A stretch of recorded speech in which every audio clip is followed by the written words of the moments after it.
আপনাদের সকলকে বাঙালি বুল চ্যানেলে স্বাগতম।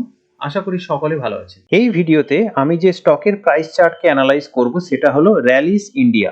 এটা একটা অ্যাগ্রোকেমিক্যাল সেক্টরের স্টক। এই স্টকটা কারেন্ট মাসের রিটার্ন দিয়েছে 6.5% নেগেটিভ। লাস্ট 3 মাসে এই স্টকটা রিটার্ন দিয়েছে প্রায় 5.5%, কিন্তু লাস্ট 6 মাসে এই স্টকটা রিটার্ন দিয়েছে প্রায় 31.5%। কারেন্ট বছরে এই স্টকটা রিটার্ন দিয়েছে প্রায় 31.5%। লাস্ট ইয়ারে এই স্টকটা রিটার্ন দিয়েছিল 3%। এই স্টকটা এখন অল টাইম হাই ও 52 উইক হাই থেকে 12% দূরে রয়েছে। এই স্টকটা এই বছরের চার্টে মোট 14 বার নতুন নতুন 52 উইক হাই হিট করেছিল। মনে রাখবেন, চার্টে যত বেশি সংখ্যায় 52 উইক হাই হবে, আপ ট্রেন্ড তত বেশি শক্তিশালী হবে। চার্টে যে সাদা রঙের ডটগুলো দেখতে পাচ্ছেন, এই ডটগুলোর অর্থ হলো এই ক্যান্ডেলগুলোর মাধ্যমে চার্টে নতুন নতুন 52 উইক হাই হয়েছিল। র্যালিস ইন্ডিয়ার ট্রেন্ড স্কোর এখন 400 আউট অফ 500। 500 এর মধ্যে র্যালিস ইন্ডিয়ার ট্রেন্ড স্কোর এখন 400। এর অর্থ র্যালিস ইন্ডিয়াতে যে আপ ট্রেন্ড চলছে সেটা এখন স্ট্রং বুলিশ। স্কোর 500 যত কাছাকাছি থাকবে তত ভালো। আমি এখন মান্থলি চার্টকে অ্যানালাইজ করব, তারপর উইকলি চার্টকে অ্যানালাইজ করব এবং সব শেষে ডেইলি চার্টকে অ্যানালাইজ করব। মান্থলি চার্টে দেখব আপ ট্রেন্ড চলছে কিনা। আমি মান্থলি চার্টে একটা ট্রেন্ড লাইন ড্র করার চেষ্টা করব।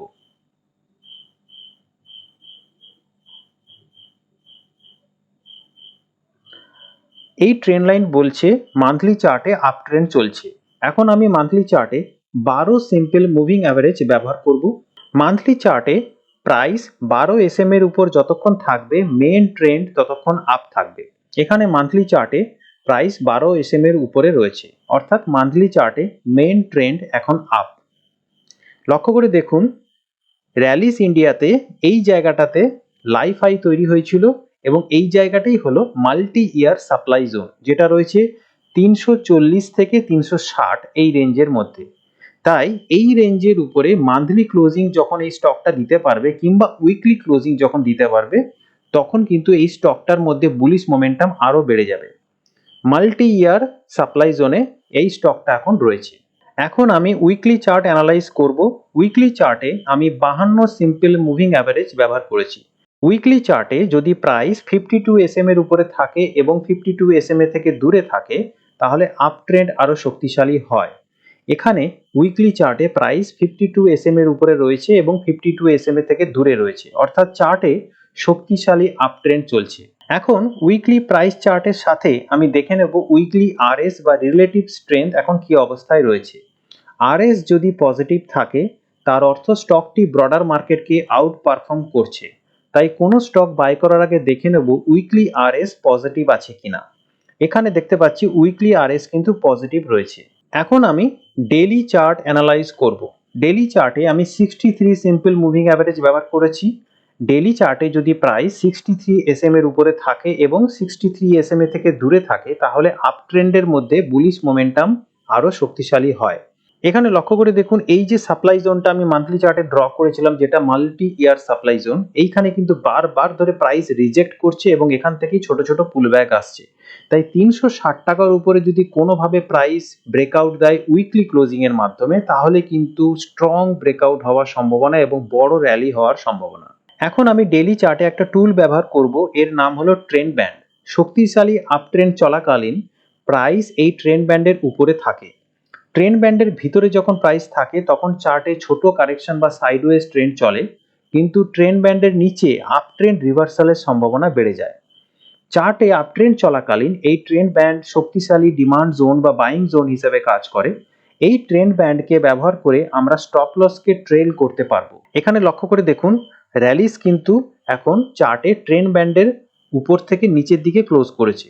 তাই এখন দেখার যে এই ট্রেন্ড ব্যান্ডটা যেহেতু ডিমান্ড জোন হিসেবে কাজ করে, তাই এই ট্রেন্ড ব্যান্ডের ভিতরে প্রাইস ঢোকার সাথে সাথে ডিমান্ড প্রেসার আসে কিনা।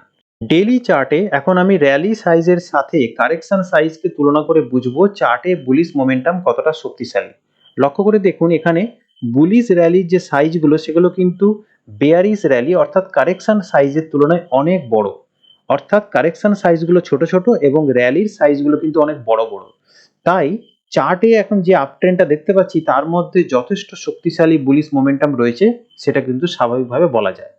এখন আমি স্টকের ডেলি চার্টের সাথে স্টকটি যে সেক্টরে তার ব্রেথ চার্টকে তুলনা করে বুঝবো স্টকটি সেক্টরকে আউট পারফর্ম করতে পারছে কিনা। র্যালিস একটা অ্যাগ্রোকেমিক্যাল সেক্টরের স্টক, তাই এখানে যে সবুজ লাইনটা দেখতে পাচ্ছেন এর অর্থ হলো যে অ্যাগ্রোকেমিক্যাল সেক্টরের কত শতাংশ স্টক আপট্রেন্ডে চলছে। সবুজ লাইনটা বলছে 70% স্টক অ্যাগ্রোকেমিক্যালের এখন আপট্রেন্ডে চলছে এবং গোলাপি লাইনটা বলছে 15% অ্যাগ্রোকেমিক্যাল সেক্টরের স্টক এখন ডাউন ট্রেন্ডে চলছে। এখন আমি দেখব চার্টে যে প্রাইস সবুজ লাইনটার সাথে তাল মিলিয়ে চলতে পারছে কিনা বা সবুজ লাইনটির তুলনায় ভালো চলছে কিনা।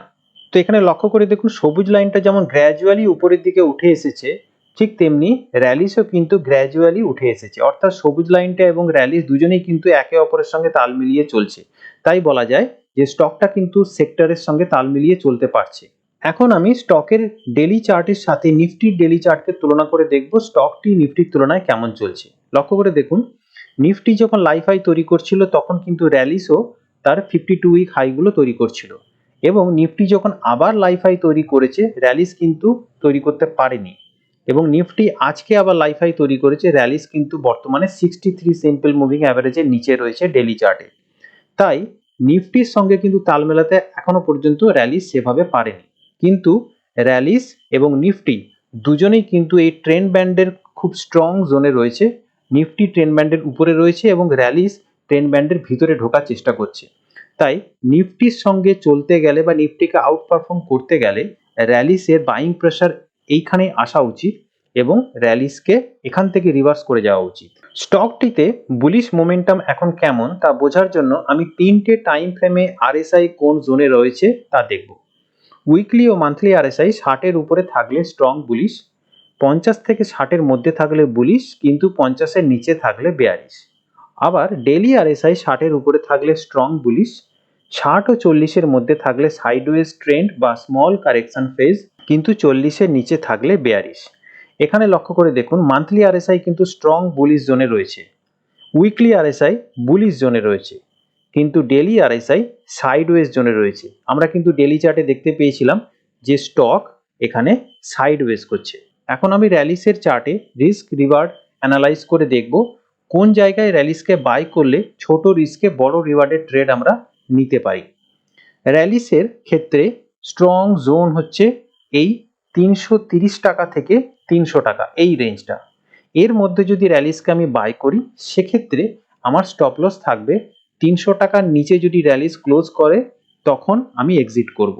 তাই আমার স্টপ লস হবে 300 টাকা, আমার এন্ট্রি যদি ধরে নিই কারেন্ট প্রাইস অর্থাৎ 330 টাকা এবং আমার টার্গেট হবে খুব কম করে হলো 400 টাকা। ধরি এই স্টকটাতে আমি ইনভেস্ট করব 1 লাখ টাকা এবং আমার ম্যাক্সিমাম রিস্ক লিমিট হলো 1 লাখ টাকার উপরে 10%। র্যালিসে আমার এন্ট্রি প্রাইস হচ্ছে 330 টাকা এবং স্টপ লস হচ্ছে 300 টাকা এবং টার্গেট ধরে নিই 400 টাকা। সেক্ষেত্রে আমাকে বলছে যে আমার রিস্ক টু রিওয়ার্ড রেশিও হবে 2.3:1, অর্থাৎ 30 টাকার রিস্ক থাকবে, রিওয়ার্ড পেলে 70 টাকার রিওয়ার্ড পেতে পারি। এখানে 1 লাখ টাকার মধ্যে যেহেতু আমি 10% রিস্ক বেঁধে দিয়েছিলাম তাই আমার ডেপ্লয়েড ক্যাপিটাল হবে মাত্র 91,080 টাকা এবং আমি কিনতে পারবো 276টা শেয়ার। এখানে পুরোপুরি 1 লাখ টাকা আমি ইনভেস্ট করতে পারবো না কারণ আমি 10% রিস্ক বেঁধে দিয়েছিলাম। সেক্ষেত্রে স্টপ লস যদি ট্রিগার করে আমার লস হবে 8.28%, অর্থাৎ 8,280 টাকা। কিন্তু যদি টার্গেট হিট করে সেক্ষেত্রে আমি প্রফিট করব 19,320 টাকা। ভিডিওটা যদি ভালো লেগে থাকে তাহলে লাইক আর সাবস্ক্রাইব করতে অনুরোধ রইল।